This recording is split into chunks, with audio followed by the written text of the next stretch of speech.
Bringing comfort to kids. The Steuben County Sheriff's Office has a new tool to help comfort children when deputies arrive on scenes of stressful situations. Medical professionals are voicing their concern over the future of healthcare. Coming up, what the CEO of Guthrie had to say. Plus, Joe has the latest on a potential slippery commute for tomorrow morning. He'll have the latest in his forecast. WENY News starts right now. This is WENY News at 6. Good Thursday evening, everyone. I'm Renata Steele. And I'm Nick Quatcherny. Thanks for joining us for WENY News at 6 o'clock. Well, healthcare reform is a hot topic nationwide, and meanwhile, the medical community right here in the Twin Tiers is expressing some concern about the latest proposed federal overhaul plan. And our very own Kara Demers spoke to the CEO of Guthrie Health about what hospitals and their patients could face if that plan were to pass. This latest proposal could leave thousands of people unsure about the future of their health care and even hospitals unsure about the future of their practice. Now, medical professionals are voicing their concerns. We're 7 years into the Affordable Care Act. There were parts of it that were working well, and there were parts of it that didn't appear to be working as well as they had been planned. So it's not really a surprise to me that at some point there'll be a re-engineering effort. Leaders in the House are now preparing to vote on the American Health Care Act. If it passes, the bill would have cleared the first hurdle in eventually becoming a law. And while healthcare reform has been moving quickly, it's this sort of suddenness that has the medical community concerned. We're very cautious that people are able to get healthcare services, and when you don't have health insurance, we know that there are delays in care, there are shortfalls in care, and so we don't want people to lose their healthcare insurance suddenly. The new plan could potentially drive up costs for hospitals caring for patients without health care. However, it could also reduce the kind of healthcare-related burdens that caregivers see every day. There is an enormous number of rules, regulations, and requirements that are placed on healthcare systems. It costs us a substantial amount of money to meet those rules and regulations, and many of them are redundant and unnecessary. Simplifying some of those restrictions would then allow hospitals to provide care more easily. Meanwhile, Dr. Scopoletti says he hopes lawmakers consider the effects of making a quick decision in the medical community. Healthcare systems and hospitals really can't turn on a dime, and we shouldn't turn on a dime. We serve vulnerable populations, and we shouldn't be distracted from that. Reporting in Sayre, Kara Demers, WENY News. Can overlook those single-digit temperatures we had early this morning. Pretty nice day across the Twin Tiers. Lots of sunshine through the afternoon and temperatures topping out in the upper 30s and lower 40s. But unfortunately, our next weather system knocking on our doorstep, and it could be a bit slick for the morning commute tomorrow. Winter weather advisories have been posted for the entire viewing area beginning at 5 o'clock tomorrow morning and lasting through 11. We're expecting some patchy freezing drizzle and some sleet, but that will go over to rain showers by tomorrow afternoon, with temperatures expected to rise all the way up to near 50 degrees. The rain and mixed precipitation well back to the north and west right now, so if you have any plans this evening or through, actually a good chunk of the overnight period, you should be good to go. But we will have increasing clouds as we progress through the overnight period tonight. Temperatures will bottom out in the mid-20s, but no weather worries this evening. 41 last check in Elmira with sunny skies. Winds currently calm, so wind chill not a factor this evening. And up in Ithaca, also looking at sunshine and a temperature of 37 degrees.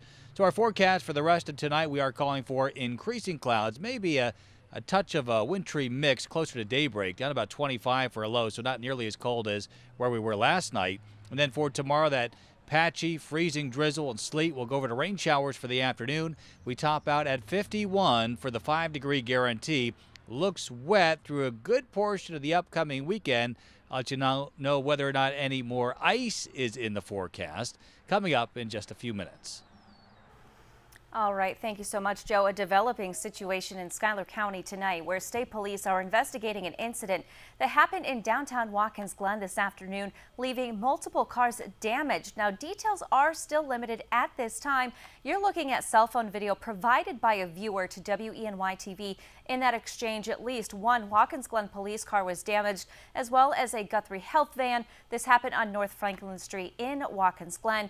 Traffic on North Franklin was detoured around the area while the street was shut down this afternoon. We are working to confirm details with state police, and we will bring you more information as we get it. A Schuyler County man is facing perjury charges after serving on the jury of a rape trial. Authorities say 61-year-old Gary Klein lied during the jury selection process and intentionally disobeyed the judge during deliberations. Klein is accused of lying about having no prior convictions and failing to disclose that his wife had been prosecuted by the district attorney's office. Klein served on the jury in the trial of Jeff Forney Jr. and Aaron Bowen. That pair is accused of raping an 18-year-old woman and dumping her unconscious body on the side of the road in Horseheads. And we have new information on a story we first brought you earlier this month. A Rochester man accused of impersonating a federal police officer now faces more charges. 62-year-old Richard Hoyer was arrested on March 9th on charges of criminal impersonation, but he's now facing 2 weapons charges as well. Hoyer allegedly had both a switchblade knife and a police-issued taser when he was arrested. Authorities say he had been posing as a police officer. Hoyer was released on his own recognizance. A Waverly man has been convicted of assaulting 2 people, including a 2-year-old child. A jury convicted 31-year-old Maurice Durant on multiple counts of assault and endangering the welfare of a child. The charges stemmed from 2 different incidents involving the 2-year-old in 2015.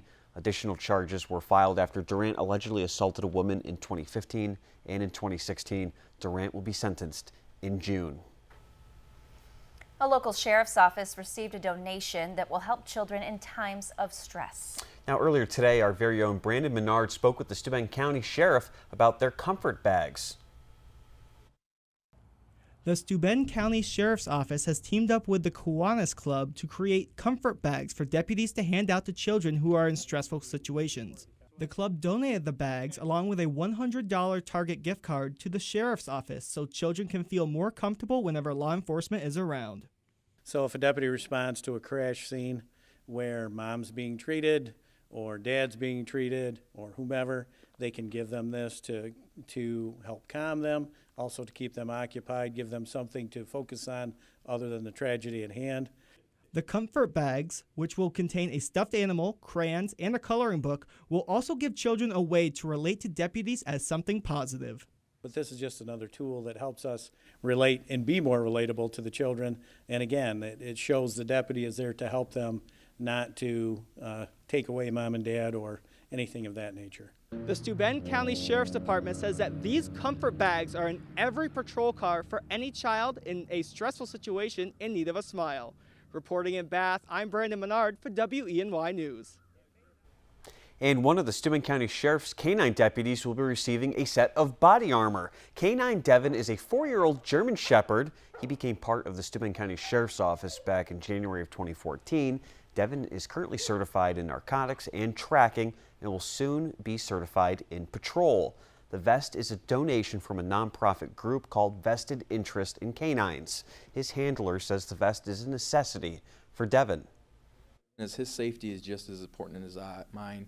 I use him as a tool to help me when we go to bad calls or situations, but I also want to keep him safe too. I don't put him in any danger. I don't send him somewhere that I know for a fact he's going to get hurt. So just like when I wear my vest or my partners wear their vests, it's something that he needs so that ultimately he comes home at the end of the day just like I do.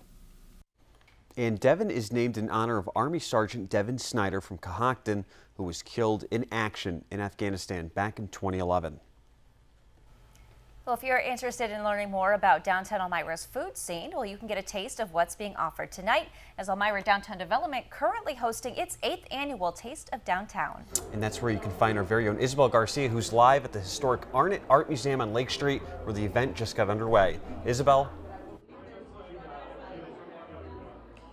Nick, Renata, we're live here at the Arnett Art Museum where the event kicked off about an hour ago, and there's tons of people here, a big scene here tonight. And the event runs until 7:30, so you still have time to get down here. Tickets are $25 at the door, and we had a chance to check out kind of what exactly is going on here. There's tons of different food vendors as well as store vendors with some products, and we actually had our very own WENY News intern Shosh check out some of the food, and we have some bruschetta here as well, so you got a taste of it, right? Yeah, the bruschetta was awesome. I really suggest everyone goes out and gets some. I'm definitely going to go back and get some more after this. Awesome, and we had a chance to check out some of the other food items as well. What were some other things that you got to try? We tried little cups of Reuben sandwiches, and we had some sushi, which was awesome as well. So definitely different types of foods here, lots of little bites you can try to taste, and there's tons of other stuff going on as well. There's different raffles, so a big fun event happening tonight, and so this runs again until 7:30, so you can come on down to the Arna Art Museum. But for now, reporting live in Elmira, Isabel Garcia, WENY News. Thank you, Isabel. And when we come back from the break, the Food Bank of the Southern Tier announced the results of its annual Check Out Hunger campaign. And we'll tell you how many meals were made possible because of the support from the community.